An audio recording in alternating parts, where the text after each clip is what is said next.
So, was Modern Warfare 3 good this year? Well, it has its good and bad, but in this video, I want to talk about the good since Black Ops 6 is about 3 weeks away from today on the 4th. And I just kind of want to go in depth a little bit on what I think made Modern Warfare 3 good, because to me, overall, just as the TLDR, it was a good Call of Duty as a whole around. For me personally, I think so. I wish I did take advantage a little bit more and played some more, but it is what it is. That's on me. But game's solid though. But let's get right into it. Alrighty, so the first thing on the list I have here for one of the things that was good with Modern Warfare 3 is the carry forward feature that was on Modern Warfare 2. And I would definitely say more for just the skin side of it than the weapon side of it. I'm gonna have a little clip of just showing all the weapons. I forgot to do the skins.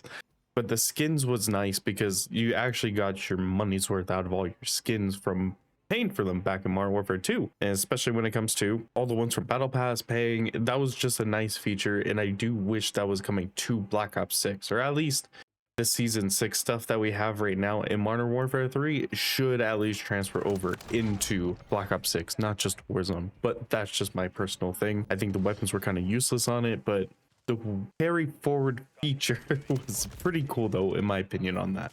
Another thing that I do like about Modern Warfare 3 is they did fix the movement and kind of reverted a lot of it back.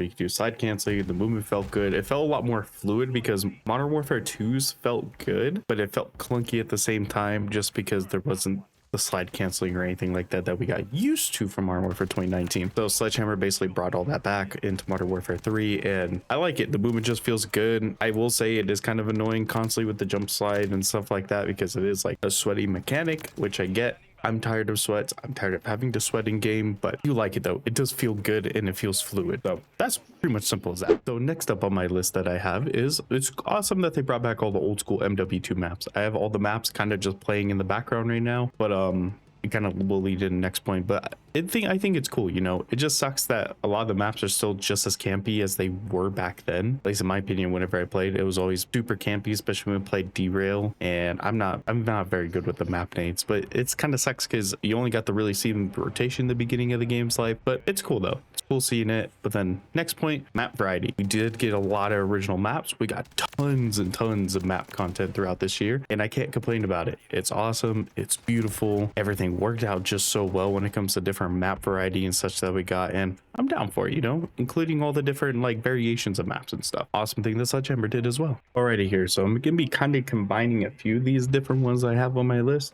but it's gonna be, I love how the weapon skins are this game, especially when it comes to like the weekly challenges and stuff, but I'll talk the weekly challenges a little bit later. The weapon inspects, fantastic. A lot of unique weapons that we got this year, and then also all the aftermarket parts and stuff. But let's just start with how good the camos are I have playing in the background. I'm obsessed with how a lot of these camos, on how good they look, how they're animated. I wish I played, like I said, a little bit more so I could have gotten more of them, but like I said, that's on me. I've been doing a lot of different things, streaming and stuff like that. By the way, follow me on Twitch and TikTok and subscribe to the channel if you guys are enjoying the video, and leave a like. This game was like, it's crazy how many different weapons and content and stuff that we got as a whole, especially when it comes to the aftermarket part system.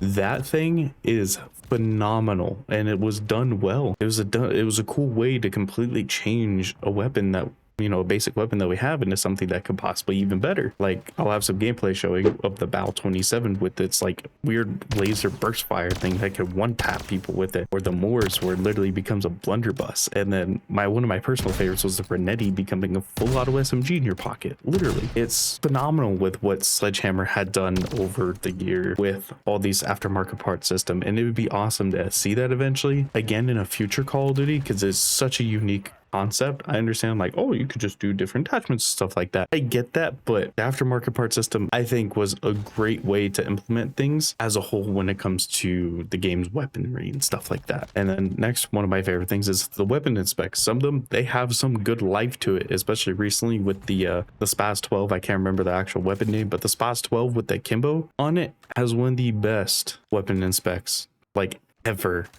It's just so good, especially how it's something you got for free and it wasn't like a Mastercraft variant or anything like that, where you would get a different inspect when it comes to Mastercraft, but you guys spend 20-30 bucks just to get that. And this was free. And a lot of different weapons had some pretty unique weapon inspect animations. Another one I really liked was the bow and the spear. I'll have them playing in the background, but phenomenal though. I absolutely loved it. Let me know what your guys' favorite weapon inspect is down in the comments below. Alrighty, so now next we are going to talk about the different kind of challenges that they actually introduced this year. The big one was the armory unlock system, which I thought was pretty cool. Something a little different on unlocking certain things, especially after past season. Let's just say you do miss a weapon, or you didn't play for a season or specific attachment or whatever, or aftermarket part, you can slap it on as a challenge and you just gotta complete daily challenges and get wins and such, and you can unlock it, you know, pretty quickly. To say, like I said, you took a break for a little bit and you're playing and you're just finally playing again and you're like, hey, let me get this, you know, let me have some fun, let me try it out and stuff like that. You still have the good opportunity to, instead of it just disappearing or being hidden behind a paywall, which is pretty cool. You know, it's a good thing that they added that. Another thing too is the seasonal weekly challenges that we got. Every season there's a different weekly challenge. You always unlock something cool at the end of it every single time, whether if it's aftermarket parts, yeah, sometimes weapons with the mid-season updates. But it's cool though, because it gives you something to do. There's something always to do in this game. And not only with those weekly challenges, there's always these mini events going on with these cool custom camos. Like my favorite one's the Purgatory one that we just got recently. Challenges were a little difficult on it, but man, that camo is totally worth it. It's just, it made me happy with how we had very little downtime between season to season with this Call of Duty. And that's something we haven't had in forever. Like, we haven't had a Call of Duty so jam-packed with content as a whole, and it blows my mind on how much we actually got.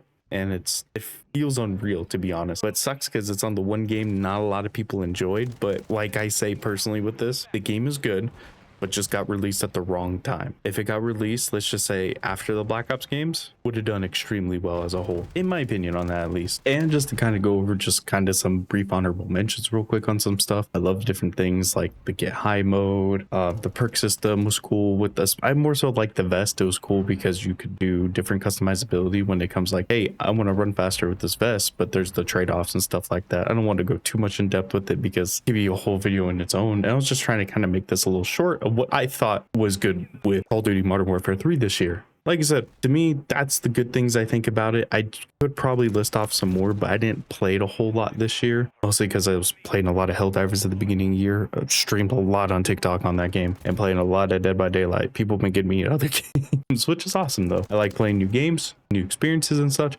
By the way, once again, follow over there on TikTok, Twitch, subscribe on YouTube, leave a like if you guys enjoyed the video. I hope you guys enjoyed. Let me know what you guys think about the good and what you guys think was good in Modern Warfare 3 this year. I only specifically talk about the multiplayer side of it. I did a bit of zombies at the beginning of the year and that's it. Nothing else. I know that has its own stuff with it, but I really can't talk to it when I didn't play much. Same thing with Warzone. I did play more than usual though this year, but let me know down in the comments what you guys think, and let me know if you guys want a second part of what I thought was bad, and it will most certainly be longer for sure. I appreciate every single one of you guys. I hope you all have a wonderful evening or whatever time of day is, and if you guys enjoyed, have a good one and see ya.